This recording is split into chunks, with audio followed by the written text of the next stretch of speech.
আমার ভাইরা, আমার বন্ধুগণ, হযরতে উসমান রাদিয়াল্লাহু আনহু বিশ্ব নবীর একজন প্রিয় সাহাবী, যাকে যুন্নুরাইন বলা হতো।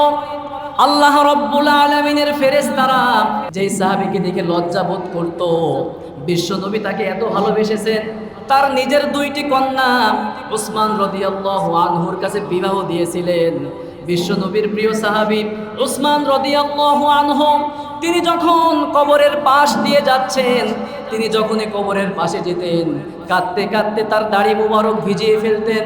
বিশ্বনবীর সাহাবীরা একদিন তাকে প্রশ্ন করল, ওগো ওসমান, আপনি কি কারণে, কিসের জন্যে সেই কবরের কাছে গিয়ে আপনি এত বেশি কান্না করেন? অথচ বিশ্বনবী যখন জাহান্নামের আযাবের কথা বলেন, তখন তো আপনি এত বেশি কান্না করেন না, তার কারণ কি আপনি আমাদেরকে বলবেন নাকি? তখন ওসমান রাদিয়াল্লাহু আনহু বললেন, ওগো আল্লাহর রাসূলের সাহাবীরা, শোনো শোনো, বিশ্বনবী সাল্লাল্লাহু আলাইহি ওয়াসাল্লাম বলেছেন, ইন্নাল কবর আউয়ালু মানজিলিম মিন মানাজিলিল আখিরাহ, নিশ্চয় কবর হচ্ছে আখিরাতের প্রথম ধাপ, প্রথম স্টেপ। আল্লাহ রাব্বুল আলামিনের প্রিয় হাবিব বলেছেন, ফাইন্নাজা মিনহু ফামা বাদাহু আইসারু মিনহু, যেই ব্যক্তি এই কবরের মধ্যে নাজাত পেয়ে যাবে, সেই পরবর্তী যত স্টেপ রয়েছে প্রত্যেকটা স্টেপে সে সফল হয়ে যাবে। ওয়া ইল্লাম ইয়ানজু মিনহু, আল্লাহ রাব্বুল আলামিনের প্রিয় হাবিব বলেছেন, ফামা বাদাহু আসাদ্দু মিনহু, আর যেই ব্যক্তি এই অন্ধকার কবরে ধরা খেয়ে যাবে, সে পরবর্তী প্রত্যেকটা স্টেপে ধরা খেয়ে যাবে। সে মিজানের পাল্লায় তার আমলনামা কমে যাবে, পুলসিরাতের ওই সাঁকো পাড়ি দিতে পারবে না, আখিরাতে সে ধরা খেয়ে যাবে, জাহান্নামে যাওয়া লাগবে। এই জন্যেই তো আমি অন্ধকার কবরের পাশে আসলে আমি ওসমান এত বেশি কান্না করি। এই জন্যই তো আমি এত বেশি কান্না করি, কারণ আমার তো জানা নাই এই অন্ধকার কবর আখিরাতের ফার্স্ট স্টেপ, এখানে আমি সফল হব নাকি আমি ব্যর্থ হব, এটা তো আমার জানা নাই। এই জন্য আমি এত বেশি কান্নাকাটি করি। বিশ্বনবী সাল্লাল্লাহু আলাইহি ওয়াসাল্লাম তিরমিজির বর্ণনায় বলেছেন, ইন্নামাল কবরু রাউদাতুম মিন রিয়াদিল জান্নাহ আও হুফরাতুম মিন হুফারিন নার। বিশ্বনবী সাল্লাল্লাহু আলাইহি ওয়াসাল্লাম বলেছেন, এই অন্ধকার কবরটা কারো কারো জন্য জান্নাতের বাগানে পরিণত হয়ে যাবে, আবার কারো জন্য জাহান্নামের আগুনের গর্তে পরিণত হয়ে যাবে। আমার ভাইয়েরা, বিশ্বনবী আরো বলেছেন, মা রাআইতু মানজারান কত্তুন ওয়াল কবরু আফদাউ মিনহু। নবীজি কি চমৎকার করে বলতেছেন, কি ভয়াবহ কথা, যে আমি নবীজি আমার জীবনে কবরের চাইতে এত ভয়ানক দৃশ্য আমি নবীজি জীবনেও দেখিনি, আমাকে দেখানো হয়। সেই কবরের পাশ দিয়ে আমরাও হেঁটে হেঁটে যাই, কিন্তু ন্যূনতম আমাদের বিবেক নাড়া দেয় না যে আমাদের মৃত্যুবরণ করতে হবে। কবরের, এমনকি কবরের পাশে দিয়ে যাই না, কবরের পাশের যে পিলার থাকে পাশে বসে আমরা গেমস পর্যন্ত। কথা কি সত্য না মিথ্যা? বিশ্বনবী সাল্লাল্লাহু আলাইহি ওয়াসাল্লাম বলেছেন, একজন মানুষ যখন মারা যায়, অন্ধকার কবরে যখন তাকে রেখে চলে আসা হয়, 40 কদম পার হতে না হতেই দুইজন ফেরেশতা ওই কবরে চলে আসে। মুনকার নাকির ফেরেশতা চলে আসে, প্রশ্ন শুরু হয়ে যায়। কবরের মধ্যে প্রশ্নের উত্তর না দিয়ে আল্লাহর কোনো বান্দা রেহাই পাবে না। এই জন্য আল্লাহর রাসূলের সাহাবীরা সব সময় কবরের প্রশ্নের টেনশনে থাকতেন। বিশ্বনবী সাল্লাল্লাহু আলাইহি ওয়াসাল্লামের স্ত্রী আম্মাজান আয়েশা রাদিয়াল্লাহু আনহা, আম্মাজান খাদিজাতুল কুবরা রাদিয়াল্লাহু আনহা মৃত্যুর শয্যায় তিনি বিশ্ব নবীকে বললেন, ওগো আল্লাহর নবী, কবরকে আমার খুব ভয় লাগে, কবরের প্রশ্নের উত্তর আমি কিভাবে দিব? আপনার কাছে আমার বিশেষ অনুরোধ, আমি যখন ইন্তেকাল করব, অন্ধকার কবরে চলে যাব, আপনি দয়া করে আমার কবরের প্রশ্নের উত্তর আপনি নিজেই দিয়ে দিবেন। সুবহানাল্লাহ। নবীজি সাল্লাল্লাহু আলাইহি ওয়াসাল্লাম রাজি হয়ে গেলেন। আম্মাজান খাদিজাতুল কুবরা রাদিয়াল্লাহু আনহা ইন্তেকাল করলেন, কবর দেওয়া হলো। দাফন কাফন সম্পূর্ণ হয়ে যাওয়ার পরে নবীজি সেই কবরের পাশ থেকে নড়তেছেন না। আবু বকর বলতেছেন, ওগো আল্লাহর নবী, আপনি ঘরে চলেন। ওমর রাদিয়াল্লাহু আনহু বলতেছেন, ওগো আল্লাহর নবী, আপনি ঘরে চলেন। বিশ্ব নবী সাল্লাল্লাহু আলাইহি ওয়াসাল্লাম বলছেন, ওগো আবু বকর, ওগো ওমর, শোনো, তোমরা তো জানো না, মক্কার জমিনে আমি বিশ্ব নবী সবচেয়ে বেশি নির্যাতনের শিকার হয়েছি। আমার দুঃসময় ছিল, ওই সময় আমার পাশে কেউ ছিল না, একমাত্র আমার খাদিজা আমার পাশে ছিল। এই খাদিজাকে তোমরা সাধারণ কোনো মেয়ে মনে করিও না। তিনি বললেন। এরপরে তিনি সেখানে দাঁড়িয়ে থাকলেন, প্রশ্নের জবাব দেওয়ার জন্য তিনি দাঁড়িয়ে থাকলেন। আল্লাহ রব্বুল আলামিন বরদাস্ত করতে পারলেন না, সাথে সাথে জিবরাইল আমিনকে পাঠিয়ে দিলেন। জিবরাইল আমিন চলে আসলেন, আসার পরে বলছেন, ওগো আল্লাহর নবী, আপনি ঘরে ফিরে যান। বিশ্ব নবী সাল্লাল্লাহু আলাইহি ওয়াসাল্লাম বলছেন, আমি কেন ঘরে ফিরে যাব? আমার খাদিজার কবরের 3টি প্রশ্নের উত্তর না দিয়ে আমি ঘরে ফিরে যাব না। আল্লাহু আকবার। বিশ্ব নবী সাল্লাল্লাহু আলাইহি ওয়াসাল্লামকে তখন বলা হলো, ওগো আল্লাহর নবী, রব্বুল আলামিন আমাকে পাঠিয়েছেন এবং বলতে বলেছেন, আম্মা জান খাদিজাতুল কুবরা রাদিয়াল্লাহু আনহার কবরের প্রশ্নের উত্তর খাদিজাকে দেওয়া লাগবে না, আপনাকেও দেওয়া লাগবে না। আম্মা জান খাদিজাতুল কুবরা রাদিয়াল্লাহু আনহার কবরের 3টি প্রশ্নের উত্তর স্বয়ং আল্লাহ রব্বুল আলামিন নিজেই দিয়ে দিবেন। আল্লাহ রব্বুল আলামিনের প্রিয় হাবিব খুশি হয়ে গেলেন। এই কবরের 3টি প্রশ্নের উত্তর না দিয়ে আমরা কেউ কি রেহাই পাবো? জোরে বলেন। দুনিয়াতে তো কত ধরনের সুযোগ থাকে, পরীক্ষার মধ্যে কত ধরনের সুযোগ থাকে, কিন্তু অন্ধকার কবরে 3টি প্রশ্নের উত্তর না দিয়ে আল্লাহর কোনো বান্দা রেহাই পাওয়ার কোনো সুযোগ আছে? জোরে বলেন, আছে? আমার ভাইয়েরা, একজন মানুষ যখন মারা যায়, 40 কদম পাড়ি দিয়ে মানুষেরা যখন চলে আসে, এরপরে 2জন ফেরেশতা ওই কবরে নাজিল হয়ে যায়। প্রশ্ন শুরু হয়ে যায়। বান্দা যদি নেককার হয়ে থাকে, প্রশ্ন করার সাথে সাথে উত্তর দেওয়া শুরু হয়ে যায়। আর যদি বান্দা বদকার হয়ে থাকে, তাহলে কি ওই কবরের মধ্যে নাজাতের কোনো সম্ভাবনা আছে? নেককার বান্দা হলে প্রশ্ন করা হবে, মার রব্বুক, তোমার রবকে। তখন ওই নেককার বান্দা বলবে, আমি আমার রবকে কেন চিনব না?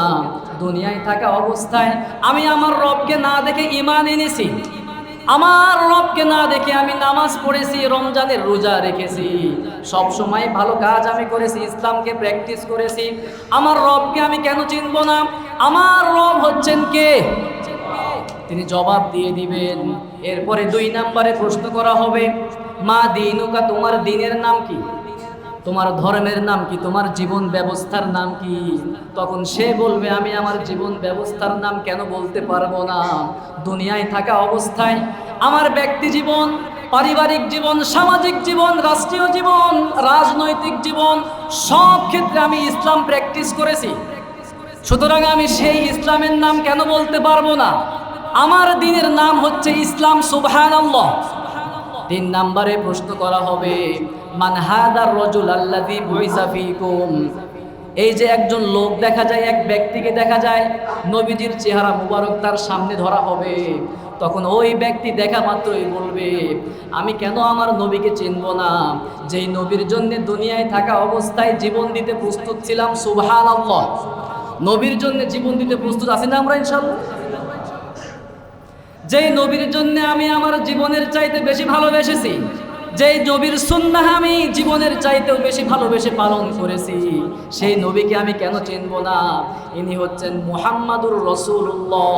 সবাই মহব্বতে পড়ছি সাল্লাল্লাহু আলাইহি ওয়াসাল্লাম। 3টি প্রশ্নের উত্তর দেওয়া শেষ। এবার আসমান থেকে আওয়াজ আসবে, ফায়ুনাদি মুনাদিম মিনাস সামা। আসমান থেকে আওয়াজ আসবে, একজন ঘোষণাকারী ঘোষণা করবে, আন সাদাকা আবদি, আমার বান্দা সত্য বলেছে। আল্লাহ রাব্বুল আলামিন বলবেন, আমার বান্দা সত্য বলেছে, ফাফরিশুহু মিনাল জান্নাহ, আমার এই বান্দাকে জান্নাতের বিছানা বিছিয়ে দাও। সুবহানাল্লাহ। এরপরে আল্লাহ পাক বলবেন, ওয়ালবিসুহু মিনাল জান্নাহ, জান্নাতের চমৎকার একটা পোশাক আমার এই বান্দাকে পরিয়ে দাও। আল্লাহু আকবার। এরপরে আল্লাহ রাব্বুল আলামিন বলবেন, ওয়াফতাহু লাহু বাবান ইলাল জান্নাহ, আমার এই বান্দার কবর বরাবর জান্নাতের একটা গেটকে ওপেন করে দাও। সুবহানাল্লাহ। ফায়াতিহি মিন রাউহিহা ওয়া তিবিহা, যেই গেট থেকে জান্নাতের সুঘ্রাণ এবং স্নিগ্ধ বাতাস ওই কবর বরাবর আসতে থাকবে। এরপরে আল্লাহ রাব্বুল আলামিন বলবেন, ওয়ুফসাহু লাহু ফি কবরিহি মাদ্দা বাসরি, আমার এই বান্দার কবর এত সংকীর্ণ কেন রাখতেছ? আমার এই বান্দার দৃষ্টি শক্তি যতদূর পর্যন্ত যায়, আমার এই বান্দার কবরটাকে তত বড় প্রশস্ত বানিয়ে দাও। সুবহানাল্লাহ। আমরা 3.5 হাত কবর দেখি, কিন্তু আল্লাহ রাব্বুল আলামিন বলবেন, আমার বান্দার কবরটাকে, তার দৃষ্টি শক্তি যত দূরে যায়, তার কবরটাকে তত বড় প্রশস্ত বানিয়ে দাও। আল্লাহু আকবার। আবার যদি ওই বান্দা বদকার হয়ে থাকে, বদকারের জন্য কি এমন হবে নাকি? জোরে বলেন। জীবনে নামাজ নাই, রোজা নাই, কিচ্ছু নাই, যারে পাইতেছেন তারে আপনি ধোঁকা দিচ্ছেন, জুলুম আর নির্যাতনের স্টিম রোজার আপনি চালিয়ে দিচ্ছেন। অথচ আরেকজন ব্যক্তি নামাজ পড়তেছে, রোজা রাখতেছে, ইসলামকে খুব সুন্দরভাবে প্র্যাকটিস করতেছে। দুইজনকে সমান হতে পারে? জোরে বলেন। কশ্চিনকালেও সমান হতে পারে। এবার আল্লাহ রাব্বুল আলামিন ফেরেশতার মাধ্যমে বলবেন, নাম কা নাওমাতিল আরস, যখন তার কবরের মধ্যে জান্নাতের বিছানা বিছিয়ে দেওয়া হবে, জান্নাতের পোশাক যখন তাকে পরিয়ে দেওয়া হবে, জান্নাতের গেট যখন তার কবর বরাবর করে দেওয়া হবে, এরপরে আল্লাহ রাব্বুল আলামিনের ফেরেশতারা তাকে বলতে থাকবে, নাম কা নাওমাতিল আরস, বাসর রাতে বর যেমন কনেকে নিয়ে আনন্দের একটা ঘুম দেয়, তুমিও একটা আনন্দের ঘুম দিয়ে দাও। সুবহানাল্লাহ। ইলা ইয়াউমিল কিয়ামাহ, কিয়ামত পর্যন্ত ঘুম দিয়ে থাকবে। সুবহানাল্লাহ। টেরই পাবে না। আল্লাহ রাব্বুল আলামিন পবিত্র কুরআনুল কারীমের 36 নম্বর সূরা, সূরা ইয়াসিনের 51 এবং 52 নম্বর আয়াতের মধ্যে বলছেন, ওয়ানুফিখা ফিস সূরি ফাইযা হুম মিনাল আজদাসি ইলা রাব্বিহিম ইয়াসিলুন। আল্লাহ রাব্বুল আলামিন বলছেন, ইসরাফিল যখন সিংহায় ফুৎকার মারবে, সারা পৃথিবীর সমস্ত কবর থেকে মানুষেরা পুনরায় জীবন পেয়ে উঠে যাবে, তাদের ঘুম ভেঙে যাবে। তখন তারা আফসোস করে কি বলবে? আল্লাহ পাক বলে দিলেন, ক্বালু ইয়া ওয়াইলানা মান বা'সানা মিন মারকাদিনা। হায় আফসোস, এত সুন্দর এত মধুর ঘুম কে ভাঙাইলো? আল্লাহ রাব্বুল আলামিন তখন ডেকে বলবেন, হাযা মা ওয়াদার রহমান, এটা হচ্ছে রহমানের ওয়াদা, কিয়ামত হবেই হবে। আজকে সেই কিয়ামতের দিন। সুবহানাল্লাহ। নেককার বান্দারা কোনো কিচ্ছু টের পাবে না। অন্ধকার কবরের জীবনে হাজার হাজার বছর ধরে যে ঘুমিয়ে থাকবে, মনে হবে মুহূর্তের ঘুম, মাত্র ঘুমাইছে, ঘুম থেকে তাকে জাগ্রত করা হয়।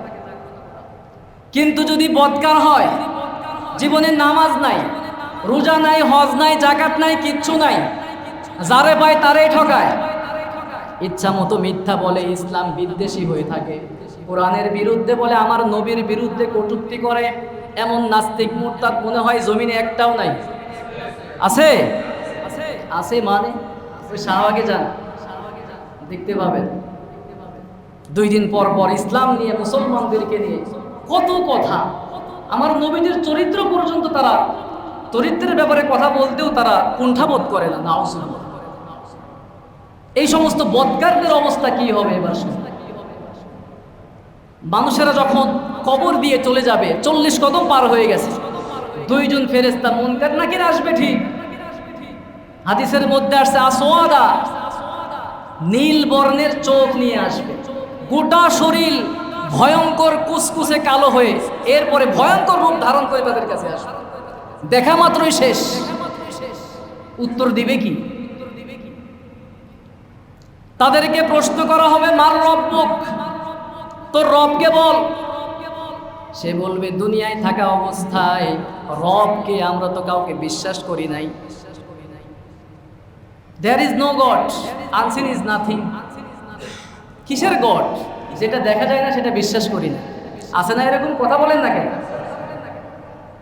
তখন মনে হয় ফেরেশতারা ছেড়ে দিবে। কথা বলেন, ছেড়ে দিবে, জামাই আদার করবে।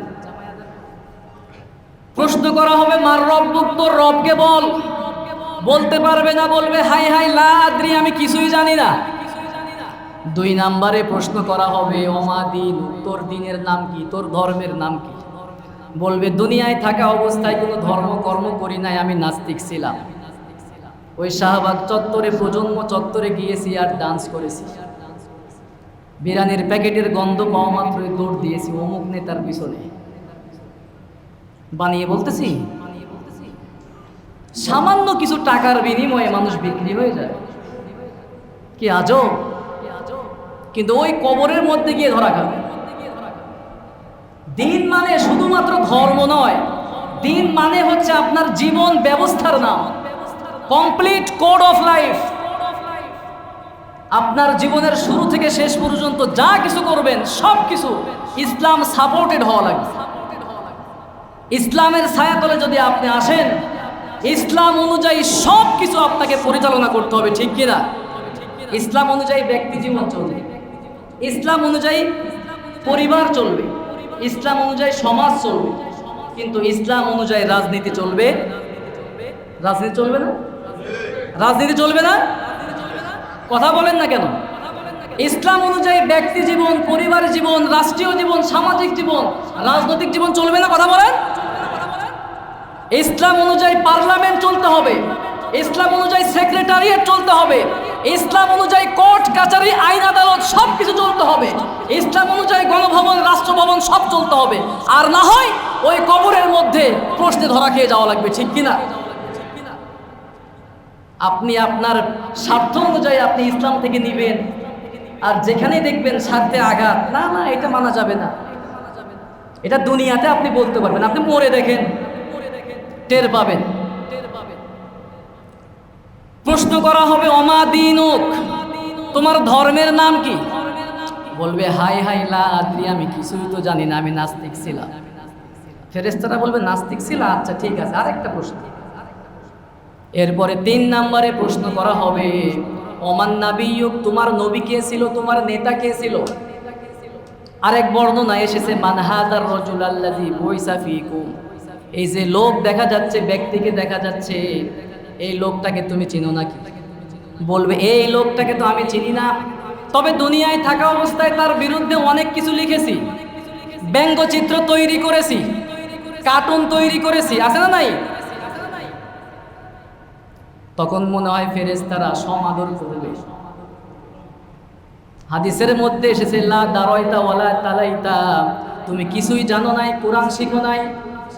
ফায়াতরিবু মিন মিত্রকাতিন মিন হাদিদিন, এরপরে একটা লোহা নিয়ে আসা হবে, হাতুড়ি নিয়ে আসা হবে, হাতুড়ি দিয়ে তাকে এত জোরে আঘাত করা হবে, এক আঘাতে সে মাটির নিচে ঢুকে যাবে, আর এত জোরে জোরে চিৎকার করতে থাকবে, কবরস্থান যেন থরথর করে কাঁপবে।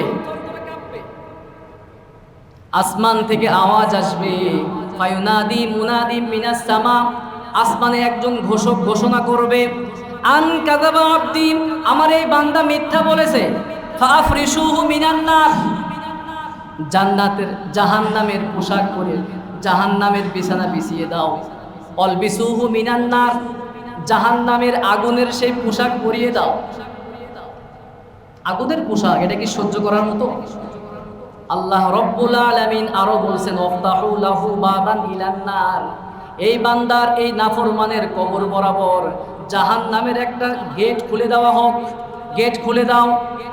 এরপরে ফায়াতিহি মিন হাররিহা ওয়া সামুমিহা, সেই জাহান্নামের গরম উত্তপ্ত হাওয়া আসতে থাকবে, আর সে জ্বলে পুড়ে ছারখার হয়ে যেতে থাকবে। এরপরে রব্বুল আলামিন বললেন ওয়ায়ুদাইয়িকু আলাইহি কবরুহু হাত্তা তাখতালিফা ফীহি আদলাউহু, তার কবরটাকে সংকুচিত করে দাও।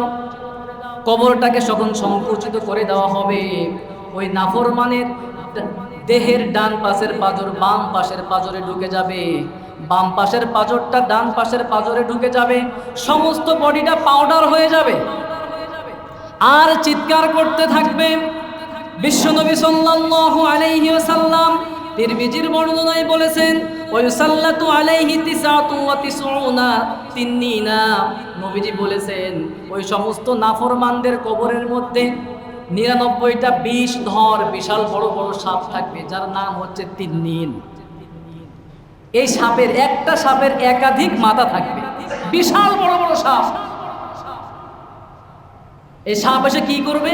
নবীজি সাল্লাল্লাহু আলাইহি ওয়াসাল্লাম বলেন, তানহাসুহু ওয়া তালদাগুহু হাত্তা তাকুমুস সাআহ, কিয়ামত পর্যন্ত ওই সাপগুলো তাকে দংশন করতে থাকবে, সবল মারতে থাকবে। ওয়ালাউ আন্না তিনিনা নাফাখা ফিল আরদি মা আমবাতাত খদরা, ওই বিষধর সাপ যদি দুনিয়াতে একবার যদি একটু ফু দিত, একটু যদি নিঃশ্বাস ছাড়ত, দুনিয়ার যত সবুজ যা কিছু আছে, গাছপালা আছে, যত ঘাস আছে, সব কিছু মুহূর্তের মধ্যে ধ্বংস হয়ে যেত। তুমি আযাব থেকে হেফাজত করছি, আমিন। বাঁচতে পারবেন? একটা সাপের একাধিক মাথা, দুনিয়াতে একবার নিঃশ্বাস ছাড়লে দুনিয়ার সবুজ যা কিছু আছে, ঘাস গাছ লতা পাতা যা আছে, সব কিছু শেষ। কিয়ামত পর্যন্ত সবল মারতে থাকবে, দংশন করতে থাকবে। আপনি কেমনে নামাজ ছেড়ে দেন? কিভাবে আপনি মিথ্যা বলেন? মানুষকে আপনি কিভাবে ঠকান? মানুষের নামে চগলখড়ি আপনি কিভাবে করেন? নবীজি সাল্লাল্লাহু আলাইহি ওয়াসাল্লাম বলেন যে এই অন্ধকার কবরের মধ্যে আল্লাহ এমন ফেরেশতা নাজিল করবেন, আযাবের ফেরেশতা, যে চোখে দেখে না, কানেও শুনে না, ইচ্ছা মতো মারতে থাকবে হাতুড়ি দিয়া। সেই হাতুড়িটা কেমন হবে? নবীজি সাল্লাল্লাহু আলাইহি ওয়াসাল্লাম বলেন, হাতুড়ি দিয়ে দুনিয়ার কোনো পাহাড়ে যদি আঘাত করা হয়, ওই পাহাড়টা মুহূর্তে সমান হয়ে যাবে। চিন্তা করা যায়? ইচ্ছা মতো ওই হাতুড়ি দিয়ে মারতে থাকবে। আপনি চিৎকার করবেন, সে তো চোখে দেখে না, কানেও শুনে না। আপনি লাফালাফি করবেন, আপনার শরীরের কয়টা টুকরা হয়ে যাবে, সে তো দেখবেও না, সে শুনবেও না। সারাক্ষণ শুধুমাত্র আঘাত করতেই থাকবে, করতেই থাকবে। কি অবস্থাটা হবে? এই সমস্ত হাদিস শুনলে আমার আপনার শরীরের লোম খাড়া হয়ে যাওয়ার কথা। নামাজ ছাড়ার তো কোনো প্রশ্নই ওঠে না। আজ থেকে আমরা কি এই নিয়তটা করতে পারি? আল্লাহ জীবনে যা করেছে তুমি মাফ করে দাও, তওবা করতেছি, আজ থেকে আর নামাজ ছেড়ে দিব না, ভালো কাজ সব সময় করতে থাকবো, ইসলামকে পারিবারিক জীবন, ব্যক্তি জীবন, সামাজিক, রাষ্ট্রীয়, রাজনৈতিক সব ক্ষেত্রে ইসলামকে প্র্যাকটিস করব। এই নিয়ত কি সবার করা যায় ইনশাআল্লাহ? জোরে বলেন, করা যায়? আল্লাহ আমাদের সকলকে কবুল করুক, পড়ছি আমিন। জীবনের যত গুনাহ আছে আল্লাহ তুমি মাফ করে দাও, পড়ছি আমিন।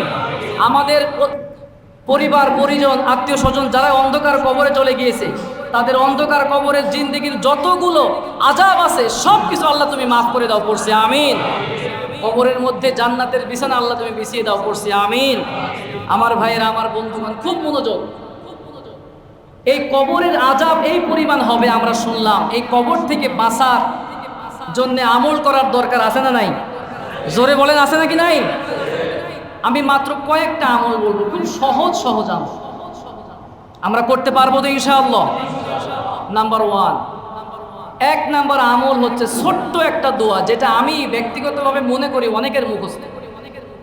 সকলে আমার সাথে পড়েন, আল্লাহুম্মা ইন্নী আউযু বিকা মিন আযাবিল কবর।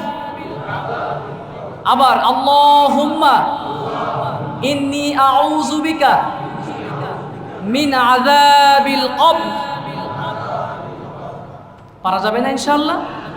2 নাম্বার আমল, মনোযোগী হন। 29 নাম্বার পারার প্রথম সূরার নাম কি? সূরাতুল মুলক। তাবারাকাল্লাযী বিয়াদিহিল মুলকু ওয়া হুয়া আলা কুল্লি শাইইন কাদির। নবীজি সাল্লাল্লাহু আলাইহি ওয়াসাল্লাম বলেছেন, যেই ব্যক্তি নিয়মিত এই সূরাটা পড়বে, ওই ব্যক্তির কবরে যদি আযাব হওয়া শুরু হয়, এই সূরায়ে মুলক সুপারিশ করে ওই আযাবকে বন্ধ করে দিবে। সুবহানাল্লাহ। পারা যাবে না ইনশাআল্লাহ? আপনি নিজে পড়বেন, না পারলে আপনার সন্তান কিংবা আপনার স্ত্রী, আপনার মেয়ে, যে পারে তাকে পড়তে লাগাই দিবেন। পড়, 2-3 মিনিট লাগে। আমরা সকলে পারবো তো ইনশাআল্লাহ? 3 নাম্বার, সব সময় পবিত্র থাকতে হবে। কারণ নবীজি একদিন রাস্তা দিয়ে হেঁটে হেঁটে যাচ্ছেন, কবরের পাশে গেলেন, তিনি সাহাবীদেরকে বললেন, এই কবরের মধ্যে আযাব হচ্ছে 2টি কারণে। কয়টি কারণ? সবাই বলেন। 1 নাম্বার কারণ হিসেবে নবীজি যেটা বললেন, যে এই ব্যক্তি প্রস্রাব করে পবিত্র হতো না। আমরা অনেক আছি না যে ভাই তুমি চলো নামাজে চলো, হুজুর আর বলেন না আমার লঙ্গি সমস্যা আছে, প্যান্ট পবিত্র নাই, বলে কি না? আমি তো বাস্তবতার আলোকেই বলতেছি। সুতরাং প্রস্রাব করে অবশ্যই পবিত্র হওয়া লাগবে। আমরা সকলে পারবো না ইনশাল্লাহ পবিত্র থাকতে।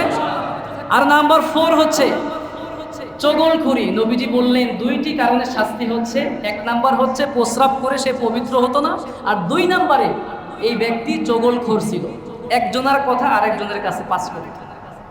এটা কিন্তু অনেক মজা, দেখছেন সবাই বলতেছে মজা, আসলেই মজা। কারণ শয়তানে যত ধরনের যা কিছু দেওয়ার দেয়, আল্লাহ আমাদেরকে হেফাজত করে পড়ছে, আমিন।